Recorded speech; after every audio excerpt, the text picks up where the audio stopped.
I'm supposed to talk about my life without borders. And for this, I was thinking that I have to go back to how I went to the point where I am right now. I don't know if you know who is this. I don't know if this person was known in Bosnia. We have to go like 30 years back to me being a little girl. I'm a bit older than I look like, just that you know. This is Scarlett O'Hara from the book and the film Gone with the Wind. She was always saying, "Oh, I will think about it tomorrow." And I was a little bit this kind of a girl, you know. I always thought, there are no problems, let's look for solutions, let's see possibilities in those problems. Not everybody around me liked that attitude. You know, there was my mom who wanted me to be a proper girl, to think about the future. There were teachers telling me that there is some career steps to make. Then there was my first husband. I got married quite early, who was expecting me to be a good, proper wife, take credit, buy a flat, and so on and so on. But I was rather hanging those kind of posters on my wall. What if I fall? And then I was saying, "Oh, but my darling, what if I fly?" You know, I was thinking that I don't really have plan for my future. I always felt very uncomfortable when people around me were in worse situation than I was. But I didn't really know what will happen. People were asking me, "Who will you be in the future? You know, what profession will you do?" And I was saying, like, I have no idea, but I will be who I will want to be in some point of my life. Well, it was not so easy, yes, with all this who woman should be and so on and so on. And I remember once a talk with my friend who was a pilot. He told me a very interesting thing. He told me that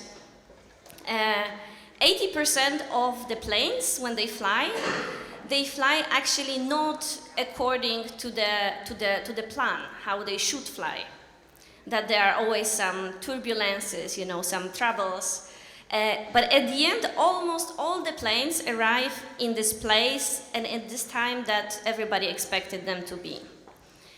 And I was thinking, okay, maybe I don't need to know this plan to get somewhere where I would like to be.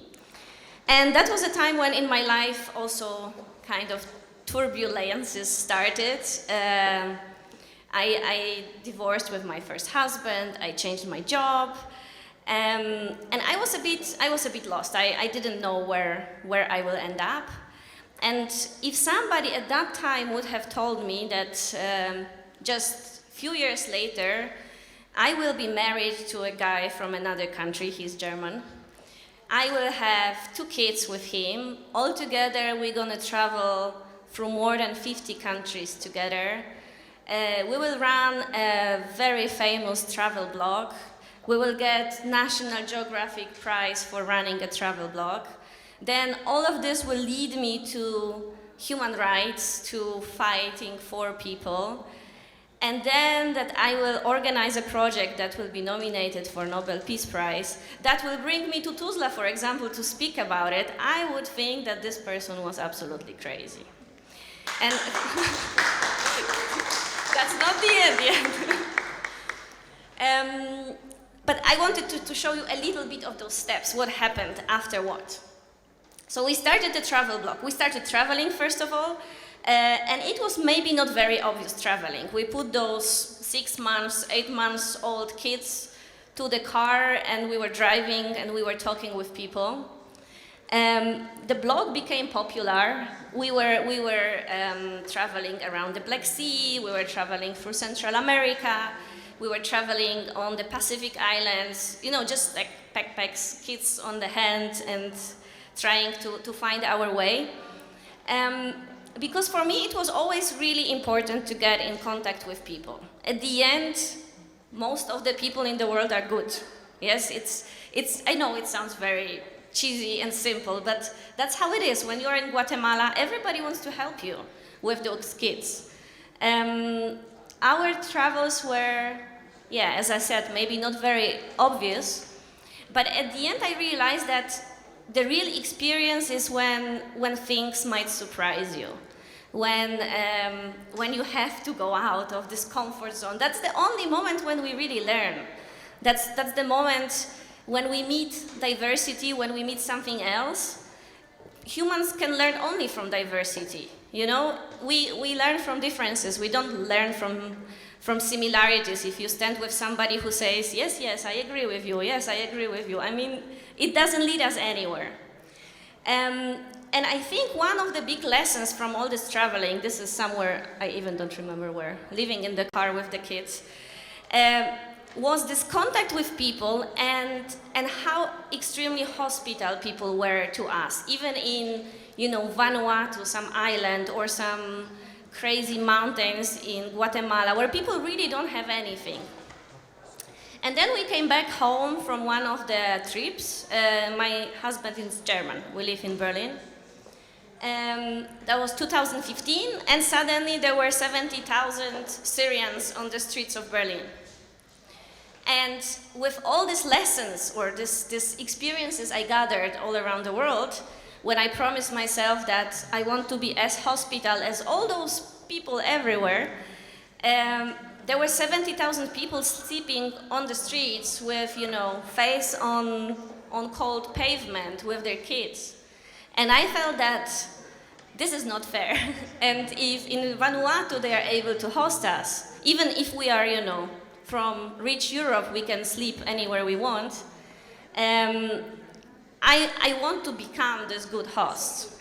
And together with my husband, that's the wrong picture, I'm sorry. We decided to invite some people to our flat. We had an empty room, and we decided to invite refugees to our house. Since I had small kids and all the infrastructure for family, I thought, let's invite some family to live with us, temporary. Like, it was not sure, but it's still better, you know, for a few nights than nothing. But at that time, and I mean, that was 2015, it's still the same situation, people are less afraid of families than those single, lonely men, young men, right? And I thought, I'm not afraid of single young guys. I can take them home. So we invited 3 men to our flat. One of them stayed with us for 2 years, but they were just 3 of the 70,000. And day by day, when their life became a bit easier, when they got network of our friends and our support, I felt all the time like, you know, there is 70,000 people, or 69,997 other people. So then I was gathering sleeping bags. A lot of people from very different countries were sending and bringing a lot of sleeping bags. I was delivering them in different places of Berlin. But that was a time when I was having this experience, and I really see it as privilege that having those 3 men in my house gave me the opportunity to ask all those questions I had in mind, which, you know, everybody has those questions. I very much believe that fear comes from lack of knowledge and lack of experience. And I was in this super comfortable situation that I could sit with my Syrian new member of family in our kitchen, and I could ask him all these difficult questions, you know, why, man, why you are not fighting in Syria, why, you know, all of this. I can talk about it for hours. But I see it as really as privilege, that I could find answers to those questions. And 1 year later, it was November 2016. That was the time of siege of Aleppo. I'm not sure how much you remember those times of videos all over media of bombed hospitals in Aleppo. Since my Syrian new member of family was living with me, everything was much closer to me. I had War of Syria in my kitchen. He was answering the phones, and you know, I'm aware right now also from time perspective that it was just touching me much more. But I couldn't stand it. I couldn't stand the fact that we are all watching it and we are doing nothing. You can close your laptop, you can just stop, or you can dive in. I was really overwhelmed, especially that my my two daughters, they were born too early. They were for many weeks in the hospital, in the incubator. And in Aleppo, there was this moment when hospitals were bombed and nurses were taking out kids of incubators. I don't know if you remember it. It was a moment for me, like, it's still difficult to talk about it, because I felt that I really don't want to live in the world like this. If this symbol of life is just being completely crushed. And I wrote to all my friends, I wrote on Facebook, what if we all go to this Syria? You know, what if we do something? It cannot be that we are so helpless. I didn't plan it like this, but it happened that after some hours, a lot of people all over Europe told me, okay, if you decide to do that, if you go there, we go with you, I go with you, I go with you. And suddenly I had a crowd of people who said that they will go with me. And Syrians from Syria started to contact me asking, are you really doing it? Like some, you know, girl living in Berlin, would you really leave your life for us to give attention to this topic? And that was too late already. I had to do that. I can talk about it for the next 3 weeks, but we don't have much time. Anyway, in a few weeks, we started from Berlin. That was the first day of the March, 26th of December, Christmas time in Berlin. Hundreds of people came to start with us. And the plan was to walk. I wanted that it's accessible for everybody, that you don't need to have money to fly, I don't know, to Turkey to stand on the Syrian border. So we started walking.